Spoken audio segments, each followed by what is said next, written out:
আলোচনা। তো হুজুর মঞ্চে আসতেছেন, ওনার আসার আগ পর্যন্ত আমি আহলে হাদিস নিয়ে একটু কথা বলি। আহলুল হাদিস শব্দটা খুব সুন্দর, কিন্তু বর্তমানে যারা এটা ব্যবহার করছে তারা অরিজিনালি সেই আহলুল হাদিস নয়। আহলুল হাদিস কাকে বলে? যারা হাদিস শাস্ত্রের ইমাম, হাদিস শাস্ত্রের খেদমত করেছেন, বিভিন্ন জায়গায় সফর করে করে হাদিস সংগ্রহ করেছেন, হাদিসের রাবিদের জীবনী, তাদের কর্ম, তাদের শেখা গায়রে শেখা হওয়ার বিষয়গুলি বিশ্লেষণ করেছেন, সংগ্রহ করেছেন, হাদিসের উসুল লিখে গেছেন। মানে এক কথায় হাদিস শাস্ত্রের যারা খেদমত করে গেছেন তাদেরকে বলা হয় আহলুল হাদিস। যেমন ইমাম বুখারী আহলুল হাদিস, হাদিস শাস্ত্রের খেদমত করে গেছেন। ইমাম মুসলিম, ইমাম আহমদ, ওনারা বড় বড় আহলুল হাদিস ছিলেন। ওনারা বিভিন্ন দেশে দেশে সফর করে করে হাদিস শাস্ত্র এক জায়গায় জমা করেছেন, বিভিন্নভাবে খেদমত করেছেন। কিন্তু বর্তমানে যারা আহলে হাদিস বলে, রিক্সা চালায় সেও আহলে হাদিস, ভ্যান চালায়, অটো চালায়, সেও কি আহলে হাদিস। আসলে হাদিস শাস্ত্রে তার কোনো খেদমত আছে? নাই। সে দল হিসেবে আহলে হাদিস বানাইছে, যে এটা তার দলের নাম আহলে হাদিস, কিন্তু অরিজিনালি কোনো দল হিসেবে আহলে হাদিস নাই। বরং হাদিস শাস্ত্রের যারাই খেদমত করেছে তারা সবাই আহলুল হাদিস। ওই হিসেবে ইমাম আবু হানিফা, ইমাম মালিক, ইমাম শাফি সবাই আহলুল হাদিস, কারণ ওনারা হাদিস শাস্ত্রের খেদমত করেছেন। ওই সময় দল ছিল দুইটা। ইলমের দিকে, ইলমে দ্বীনের খেদমতকে কেন্দ্র করে দল ছিল কয়টা? দুইটা। মাযহাব হিসেবে না, ইলমে দ্বীনের খেদমত হিসেবে। একটা ছিল আহলুল হাদিস, মানে যারা হাদিস শাস্ত্রের খেদমত করেছে তাদেরকে বলা হতো আহলুল হাদিস। আরেকটা হলো আহলুর রায়, যারা ফিকহ শাস্ত্রের খেদমত করেছে, কোরআন হাদিস গবেষণা করে করে মানুষকে মাসআলা শিক্ষা দিচ্ছে, যে এইভাবে এইভাবে নামাজ পড়ো, এইভাবে রোজা রাখো, এইভাবে বাজার করো, ব্যবসা করো, এইভাবে তোমরা এটা করো। এই যে মাসআলাগুলি, যারা ফিকহর মাসআলাগুলি যারা শিখাইছে তাদেরকে বলা হতো আহলুর রায়, মানে আহলুল ফিক। এই আহলুল ফিক আর আহলুল হাদিস দুইটা সম্প্রদায় ছিল ইমামদের মধ্যে। এটা কিন্তু দল হিসেবে ছিল না। এখন যেমন আহলে হাদিস একটা দল, ওইরকম দল হিসেবে না। ওইটা ছিল ইলমে দ্বীনের খেদমতের দুইটা পার্ট। যেমন একজন ডাক্তার হলো মেডিসিন বিশেষজ্ঞ, আরেকজন হলো তিনি অপারেশন করতে পারে। তো দুইজন কিন্তু এক সমান না, দুইজন দুই সাবজেক্টের, তাই না? তো এই জন্যে আহলুল ফিক এটা ছিল এক সাবজেক্টের আলেম, আর আহলুল হাদিস এটা ছিল আরেক সাবজেক্টের আলেম। দুই দলের আকীদাগত পরিচয় ছিল আহলুস সুন্নাহ ওয়াল জামাআহ। এখন যারা আমরা আছি, আমরা হানাফি হই, শাফি হই, হাম্বলি হই, মালিকি হই, যে যে মাযহাবি করি, আমাদের আকীদাগত পরিচয় কি? আহলুস সুন্নাত ওয়াল জামাত, সুন্নি জামাত। হানাফিরাও সুন্নি, শাফিরাও সুন্নি, হাম্বলিরাও সুন্নি, মালিকি মাযহাবের তারাও সুন্নি। আকীদাগত আমাদের সবার পরিচয় এক, আমরা সুন্নি। কিন্তু মাযহাবে ফিকহর গবেষণার কারণে ভিন্নতা এসেছে। আহলে হাদিস এই দলটা, মানে দল হিসেবে এটা কিন্তু নবীজির জমানায়, সাহাবীদের জমানায়, তাবিঈদের জমানায় ছিল না। দল হিসেবে এটা চার মাযহাবের ইমামের জমানাতেও ছিল না। যতটুকু জানা যায়, আজ থেকে 1.5 থেকে 200 বছর আগে এই আহলে হাদিস নামক একটা দল আবিষ্কার হয়েছে। এর আগে এই নামে কোনো দল ছিল না। ওই হাদিস শাস্ত্রের খেদমতগার হিসেবে আহলুল হাদিস ছিল, কিন্তু আলাদা কোনো আহলে হাদিস নামে দল ছিল না। আমরা যে আহলুস সুন্নাহ ওয়াল জামাত করি, এটা কিন্তু নবীজির জমানায় ঘোষণা করা, যে আমার ঘোষিত জান্নাতি একমাত্র দলের নাম আহলুস সুন্নাহ ওয়াল জামাত। অতএব দল যদি ফলো করতে হয় আহলে হাদিস নয়, দল ফলো করতে হবে আহলে সুন্নাহ। আল্লাহ আমাদের বুঝার তৌফিক দেন, আমিন। মাশাআল্লাহ, অনেক ধন্যবাদ। ওনার প্রশ্নটা হলো, ইমাম আবু হানিফা রহমাতুল্লাহ আলাইহের মূল নাম নু'মান ইবনু সাবিত রহমাতুল্লাহ আলাইহ। ওনার নাম তো নু'মান বা ইবনু সাবিত। ওনার নামটা প্রসিদ্ধ না হয়ে আবু হানিফা হিসেবেই প্রসিদ্ধ হয়েছে। এটার কারণ কি? এটার কারণ হিসেবে আইম্মায়ে কেরাম কয়েকটা কারণ বলেছেন। এর মধ্যে প্রসিদ্ধ একটা কারণ হলো, অনেকে মনে করেন যে ওনার মেয়ের নাম মনে হয় হানিফা, এই জন্য আবু হানিফা বলা হয়। আসলে এটা সঠিক না। ওনার মেয়ের নাম হানিফা, এ কারণে উনি আবু হানিফা এরকম নয়। উনি ছিলেন এমন একজন মুজতাহিদ, যিনি কোরআন হাদিসের আলোকে যেই রায়টা দিতেন এটা সবচেয়ে নিখুঁত এবং নির্ভরযোগ্য হিসেবে মানুষের কাছে প্রসিদ্ধ হতো, গ্রহণযোগ্য হতো। যেটাকে ওই যে বলা হয় না, দ্বীন হানিফ, হানিফ বা হানিফা। হানিফ এটা একটা সুন্দর শব্দ, যেটা ইব্রাহিম আলাইহিস সালামের জবান থেকে এসেছে। তো ইব্রাহিম আলাইহিস সালামের সেই জিনিসটা ইমাম আবু হানিফা রহমতুল্লাহ আলাইহির মাসআলা মাসাইল, তিনার যে রায়, ইজতিহাদ, কিয়াস এগুলির মধ্যে ফুটে উঠেছে। এই জন্য ওনাকে বলা হতো আবু হানিফা। এটা হলো সবচেয়ে প্রসিদ্ধতম মত। আপনাদের এই চট্টগ্রামে একজন আল্লাহর ওলি আছে, ওনার মাজারটা হলো আপনাদের ইয়াতে অক্সিজেনের পাশে। বলেন তো ওনার নামটা যেন কি? বাইজিদ বুস্তামি বলেন না?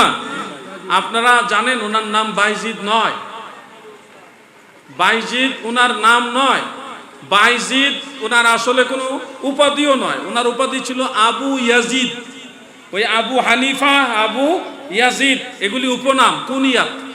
এই Abu Yazid, Abu Yazid, Abu Yazid বলতে বলতে মানুষ এটাকে সংক্ষেপ করে বলছে বাইজিদ, বাইজিদ, আবু ইয়াজিদ হয়ে গেছে বাইজিদ। ওনার কুনিয়াত, উপনামটা ছিল আবু ইয়াজিদ। তবে ইমাম আবু হানিফার নামটা এবং তালিল হয় নাই, চেঞ্জ হয় না, ওইভাবেই রয়ে গেছে। তো বাইজিদ বুস্তামির আসল নাম কি জানেন? ইমাম আবু হানিফার আসল নাম তো নু'মান, বাবার নাম সাবিত। কিন্তু বাইজিদ বুস্তামি রহমতুল্লাহ আলাইহির আসল নাম কি, মূল নাম কি জানা আছে তো আপনাদের? আমি জমিতুল ফালাতে বলে দিছিলাম, তো এই কারো মনে আসেনি, একজনেরও মনে নাই, গেছেনই না মনে হয় মাহফিলে। মিডিয়ার ভাইরারও মনে নাই কারো,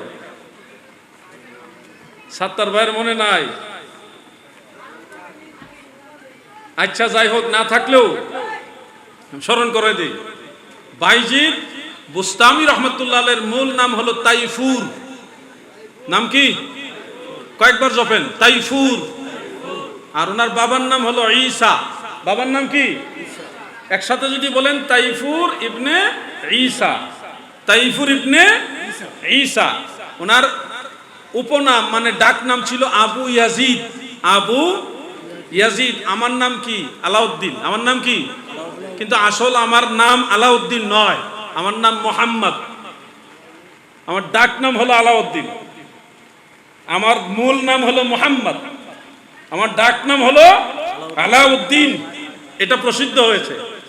আবার মাইন্ড করেন, আমি নিজে বোঝানোর জন্য বলছি, আবু ইয়াজিদ বা বাইজিদ এটা ওনার আসল নাম নয়, এটা ওনার কুনিয়াত, উপনাম, পরিচিত নাম।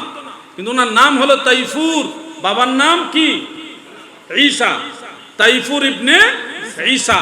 ওনার বাড়ি হলো বুস্তাম নগরে। বুস্তাম মানে ইরানে, ইরানের বুস্তাম নগরে হলো ওনার বাড়ি, ওখানে ওনার মাজার। চট্টগ্রামে কিন্তু বাইজিদ বুস্তামির মাজার না, এটা মাকাম, আস্তানা শরীফ। এখানে উনি বসবাস করেছিলেন, এখানে মুরাকাবা মুশাহাদা করেছিলেন, এখানে ওনার অলিয়া উলিয়া বিভিন্ন আউলিয়াদের সাথে এখানে উনি তরিকতের বিভিন্ন মজলিসে বসেছিলেন, যার কারণে জায়গাটা স্মৃতিচারণ হিসেবে মুসলমানেরা রক্ষা করেছে। এটা জায়েজ আছে। হযরত বেলাল রাদিয়াল্লাহু আনহুরও মাকাম আছে, হযরত মুসা আলাইহিস সালামের মাকাম আছে, মাজার না মাকাম। এবং সুলাইমান আলাইহিস সালামেরও মাকাম আছে, হযরতে হারুন আলাইহিস সালামের মাকাম আছে। আমি বহু মাকাম ঘুরে আসছি যেখানে মাজার না, ওনারা বসবাস করছে, এই জন্যে মাকাম। যেমন বাইজিদ বুস্তামির মাকাম দরগা, হযরতে ইউনুস আলাইহিস সালামের মাকাম আছে, হযরত শীস আলাইহিস সালামেরও মাকাম আছে। আমি এগুলো জিয়ারত করে আসছি। এই জন্য আগের থেকে মুসলমানরা এই বরকতময় জায়গাগুলি সংরক্ষণ করত। আল্লাহ তাআলা আমাদের বোঝার তৌফিক দেন, বলেন আমিন। সবাই বলেন আমিন। আরেকটা প্রশ্ন নিব, যুবকরা করলে খুশি হব, একজনে দুইটা না। বাবা হানাফি মাযহাব, আচ্ছা শুনেন, বাবা হলো হানাফি মাযহাব, ছেলে হলো শাফি মাযহাব। চার মাযহাবই হক, চার মাযহাবই কি হক, কোনোটাকে বাতিল বলা যাবে না। হ্যাঁ, চার মাযহাবের মধ্যে অধিকতর বিশুদ্ধ হলো হানাফি মাযহাব। এখন কেউ যদি শাফি মাযহাবের অনুসারী ওই অবস্থায় মারা যায়, তার জানাজা পড়তে হবে। যদি শাফি মাযহাবের ইমাম থাকে, উনি শাফি মাযহাবের নিয়ম অনুযায়ী জানাজা পড়বে। যদি শাফি মাযহাবের কোনো ইমাম না থাকে, উনি হানাফি মাযহাব মোতাবেক জানাজা পড়বে। যে কোনো এক মাযহাবের নিয়ম অনুযায়ী জানাজা পড়লে ওনার জানাজা আদায় হয়ে যাবে। দাফন কাফন প্রত্যেকটা যে কোনো এক মাযহাবের মোতাবেক আদায় করলে আদায় হয়ে যাবে। এটা এমন নয় যে উনি শাফি মাযহাবের অনুসারী করেছে বিধায় অন্য কোনো মাযহাবের নিয়ম অনুযায়ী দাফন কাফন জানাজা পড়া যাবে না, এরকম না। যে কোনো মাযহাব দিয়ে পড়া যাবে। তবে যেহেতু উনি শাফি মাযহাব অনুসরণ করছে, শাফি মাযহাবের ইমাম যদি থাকে ওনাকে প্রায়োরিটি দিবেন। উনি যদি এরকম বলে যায়, নসিহত করে ওসিয়ত করে যায়, কথা বলছেন, কোনো মাযহাবকে ঘৃণা করবেন না, কোনো মাযহাবকে ঘৃণা করা যাবে না। এটা আমাদের মাযহাব শিক্ষা দেয় না। চারো মাযহাব হক। বাংলাদেশে যারা এইভাবে নামাজ পড়ে, এরা কিন্তু শাফি মাযহাব না, এরা লা মাযহাবী, এরা কোনো মাযহাবই মানে না। এদের কোনো অভিভাবক নাই, ইমাম নাই, কোনো মাযহাব নাই, এজন্য তাদেরকে আমরা বলি লা মাযহাবী। তো যারা লা মাযহাবী তারা বিভিন্ন কারণে ইমান থেকে খারেজ, তাদের ইমানের মধ্যে কুফরি, অর্থাৎ তারা প্রকৃতপক্ষে ইমানদার হিসেবে গণ্য নয়। তারা আল্লাহর শানে কুফরি করে, রাসূল পাক সাল্লাল্লাহু আলাইহি সাল্লামের সাথেও কুফরি করে, যার কারণে তাদেরকে আমরা মারা গেলে তাদের জানাজার নামাজে অংশগ্রহণ করি না, কারণ তাদের ইমানের মধ্যে কুফরি। আমি বুঝাইবার জন্য বলি, একটা উদাহরণ না দিলে আপনারা বুঝবেন না।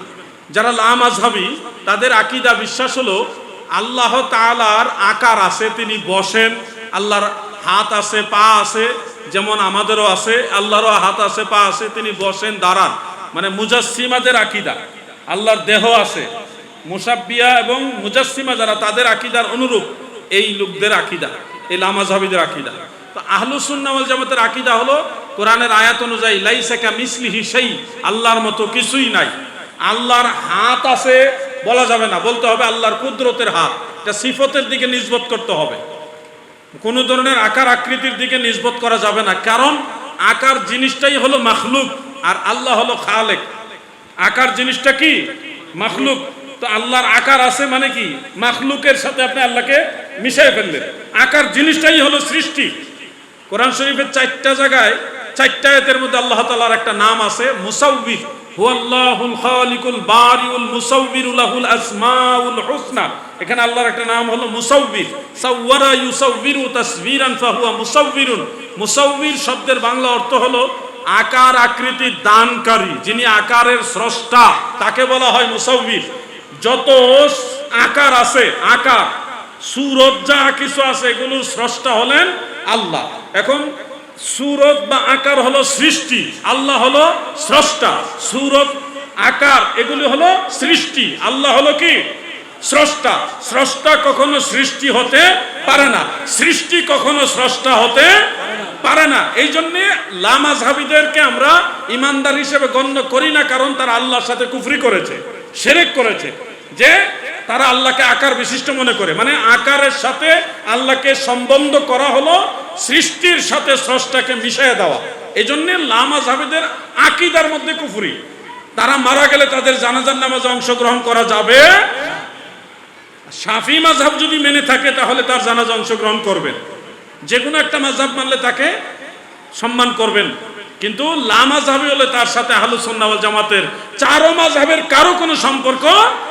আল্লাহ তাআলা আমাদের সবাইকে জানার মানার তৌফিক দান করেন, সবাই বলেন আমিন।